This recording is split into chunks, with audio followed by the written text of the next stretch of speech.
We begin with breaking news tonight. No travel ban, at least for now. A federal appeals court in San Francisco just deciding not to reinstate President Trump's travel ban on refugees as well as travelers from 7 countries. Essentially, this 3-judge panel agreed with a lower court's ruling that suspended the ban. Today's decision, though, could be short-lived. It only applies while the court is hearing arguments on the bigger issue, whether the president had the constitutional authority to issue the temporary ban in the first place. We'll, of course, continue to follow this developing story, which could go to the Supreme Court. Meantime, the president's following it as well. He just tweeted, "See you in court. The security of our nation is at stake." So there's no one single solution, but for sure, in my opinion, barriers and patrolling of the southwest border is a big part of it. A sign of the times, Secretary of Homeland Security John Kelly on the Arizona-Mexico border as the status of illegal immigrants and border security in this country explode to center stage. A visit on the heels of a high-profile situation in the valley that's ended with a Phoenix mother being deported. Her story making it to the White House. I want to know, does the president believe she should have been deported? And what message does he have to others? Yeah, I'm going to refer you back to ICE on that. From the border to the valley, tonight live team coverage and insight on the stories and issues impacting where you live. So a lot of big issues and moving parts right now. Our top story takes us down to the border. Steve Irvin's in Nogales tonight. Steve, the spotlight, of course, on our state.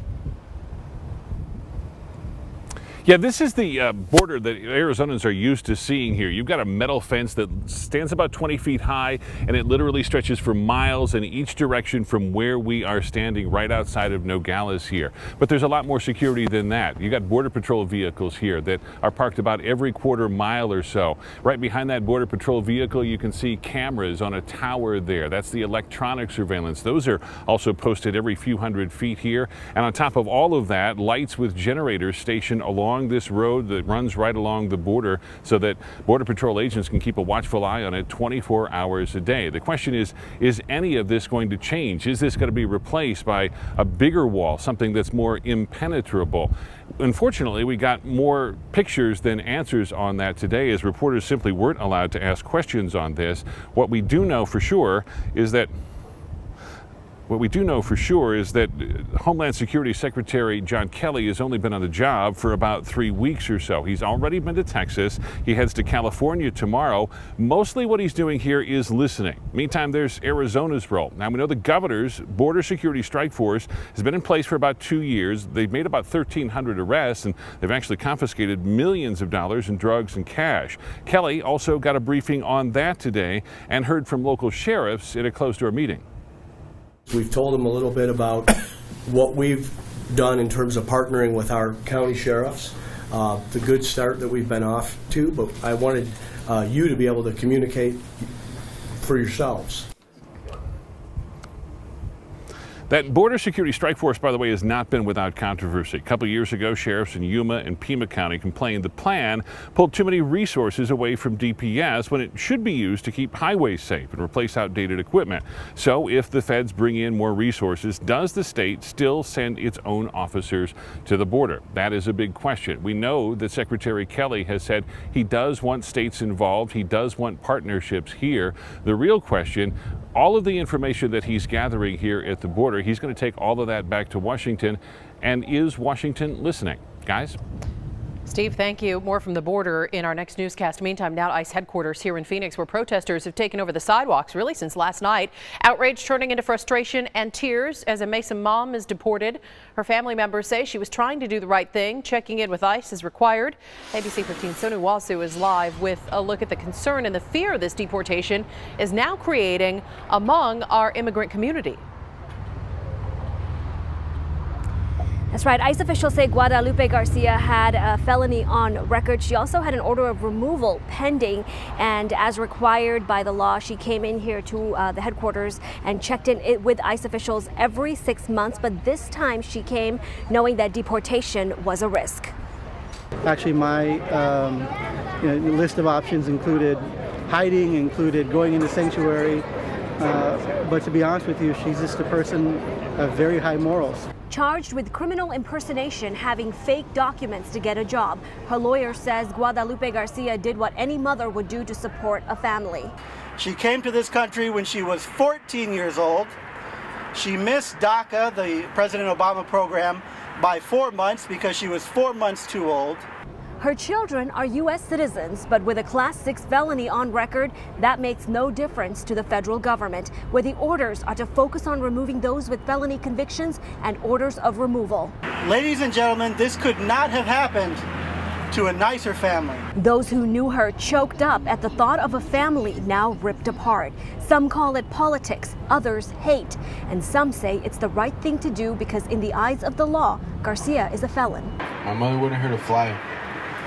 We need my mother back with us, and we're going to keep on fighting. I'm going to keep on fighting for my mom and for the other families that are going through the same thing because this is unfair.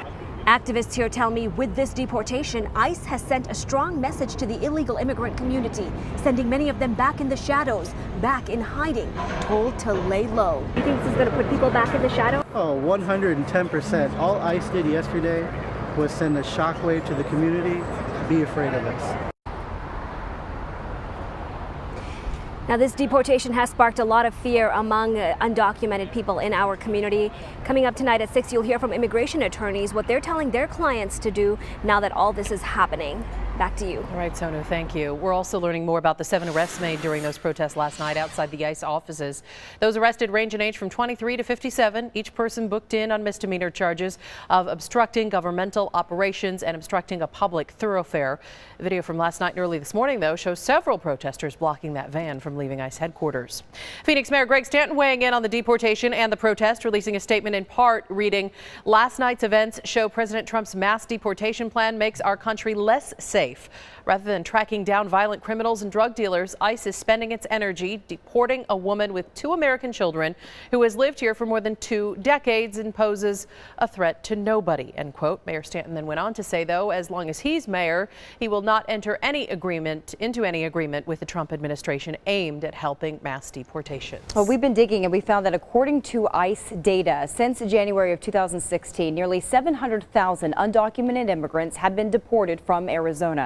Here's the breakdown. Of those, 55% had no prior convictions, 62% had been deported once before, and 34% were caught living in our state illegally compared to the 65% who were caught at the border. Developing today, President Trump lashing out at Senator McCain, accusing the veteran of emboldening the enemy because he's disputing the administration's claims the deadly U.S. military raid in Yemen was a success. The president tweeting, "Senator McCain should not be talking about the success or failure of a mission to the media, only emboldens the enemy. He's been losing so." Well, the raid was supposed to be an intelligence gathering mission, but turned into a battle. One Navy SEAL, as we told you, was killed. A $75 million aircraft was lost, and there were civilian casualties. Also developing tonight, some concerns about possible ethics violation by one of the president's senior counselors. Citizens for Responsibility and Ethics in Washington filed a complaint after Kellyanne Conway's official endorsement of Ivanka Trump's products from the White House. In an interview, she said, "Go buy it today." Ethics regulations bar executive branch employees from endorsing products or using their public office for the private gain of friends. The White House says Conway has since been counseled. Well, we did it. We hit the 80s for the first time this year under mostly sunny skies, and we still have the 80s out there now. 82 in Mesa and Glendale, 81 in Scottsdale and Goodyear. Phoenix Sky Harbor officially got up to 82 degrees this afternoon, and we're going to spend much of the evening in the 70s. So it's going to be nice, but it's going to be warm for us as we head into tonight. Now, we have some major changes that we're tracking for your weekend. A big cool down and the chance for wet weather right here in the valley. We're going to talk about those rain chances and when we could see thunderstorms in the mix, too, coming up in just minutes. New at 5, Phoenix police say they've arrested this woman, 18-year-old Sabrina Goss, for helping in a home invasion in Phoenix. This happened near 31st Avenue and Metro Center Parkway last month. One person was killed, 3 others hurt. Officers tell us at first this woman pretended she was the victim, but then later said she helped plan the whole thing. Right now, a Valley man is being treated for a head injury after he fell asleep in a Phoenix recycling can, was picked up, and then dumped into the back of a city truck. The driver didn't even hear him screaming back there until they were all the way in Scottsdale near 68th Street and Camelback. That was about 10 miles later. We're told that man is expected to be okay. Giving back to those who've given so much. A special event happening right now, giving our Arizona veterans a helping hand. He's been arrested before. Now he's back in trouble. New at 5, what this guy did that has us saying gross.